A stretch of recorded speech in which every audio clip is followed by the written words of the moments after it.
Hello everyone, সকলে কেমন আছো? আশা করি সকলেই ভালো আছো। এটা ছিল রাঁচির সেকেন্ড দিনের ভিডিওটা।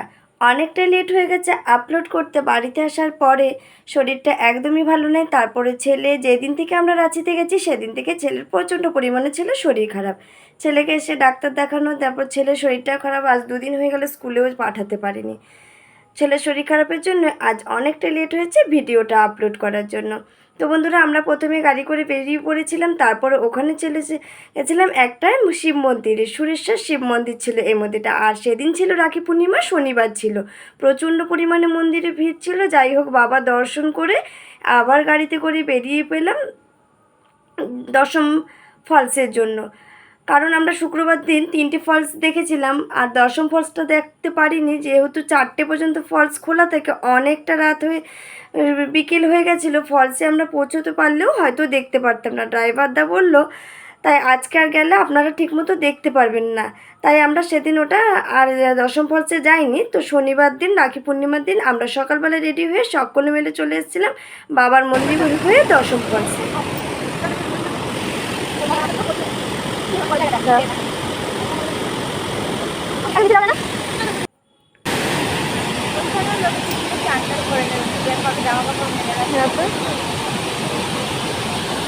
দাঁড়াও, নিচ্ছি দাঁড়াও।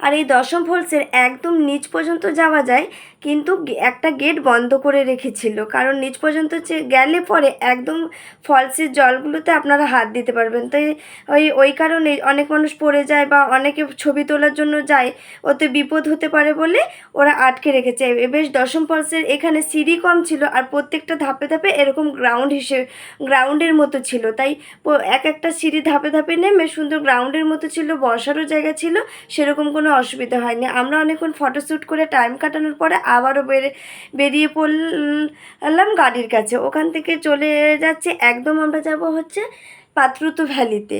কেন পাত্রুতু ভ্যালি আর দশম ফলস দুটো একদম দুদিকের রাস্তা। যেহেতু আমাদের দশম ফলসটা আগের দিন দেখতে পারিনি, ড্রাইভার দাদা অনেক কাকুতি মিনতি করার পরে উনি ভাড়াটাও বেশি নিয়ে পাত্রুতু ভ্যালিতে আমাদের নিয়ে গেছিলো। কারণ প্রথমে বলেছিল আমি যাব না, কারণ দুটো রাস্তা একদমই দুদিকে, প্রায় অনেকটা ডিফারেন্স ছিল। তারপরে উনি কিছু টাকা ভাড়া বেশি নিয়েছে, তারপর আমাদেরকে পাত্রুতু ভ্যালিতে নিয়ে গেছে। পাত্রুতু ভ্যালিতে পৌঁছাতে আমাদের প্রায় বেজে গেছিলো 2-2:30টার মতো। আমরা সকালে বেরিয়েছিলাম 8টার সময় মন্দির দর্শন করে দশম ফলসে গিয়ে তারপর পাত্রুতু ভ্যালি এসছি। তখন 2 বেজে গেছিলো। ওখানে দুপুরে লাঞ্চটা সেরে তারপরে চলে এসেছিলাম এই ড্যামটার এটা হচ্ছে উল্টো সাইডের একটা পোর্শন ছিল। আর ড্যামের প্রথমে যে সামনের যে মেন গেটটা ছিল সেখান থেকে ঢুকলে পরে এই ড্যামই পাবেন। ওখানে একটা রিসোর্ট আছে, ওখানে দুপুরে আপনারা লাঞ্চও করতে পারবেন। আর সেরকম বেশি কিছু দেখার নেই। আর এরকম এই ড্যামটাই ছিল। ড্যামে এখানে যেরকম ঘাট রয়েছে, নৌকা রয়েছে, স্পিডবোট রয়েছে, ওই সামনের দিকের ঘাটে ওরকমই রয়েছে। এখান থেকে প্রত্যেকটা স্পিডবোটে 100 টাকা মাথা পিছু। ওই দূরে একটা দ্বীপ দেখা যাচ্ছে, ওই দ্বীপে যেতে পারবেন। ওখানে গিয়ে স্পিডবোট আপনাকে দিয়ে আসবে, আবার ফেরত আনতে যাবে।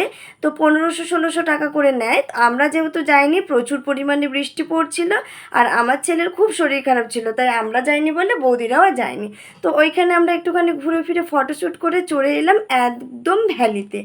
এই যে ভ্যালির দৃশ্যটা ছিল খুবই সুন্দর, খুব সুন্দর লেগেছিলো এই পাত্রুতু ভ্যালির দৃশ্যটা। আপনাদেরও কেমন লেগেছে অবশ্যই একটা কমেন্ট করে জানাবেন। আমার তো খুব সুন্দর লেগেছিলো।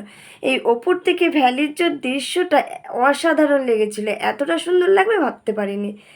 তারপর এখানে কিছুটা সময় কাটালাম, ফটো টটো সমস্ত কিছু আমরা এখানে তুললাম, কিছুটা ভিডিও করে নিলাম। তারপর এখান থেকে আমরা বেরিয়ে সোজা চলে যাবো হোটেলে। আজ রাত্রেই আমাদের ট্রেন। তো বন্ধুরা, আজকের ভিডিওটা এ পর্যন্ত। কেমন লাগলো অবশ্যই জানাবে।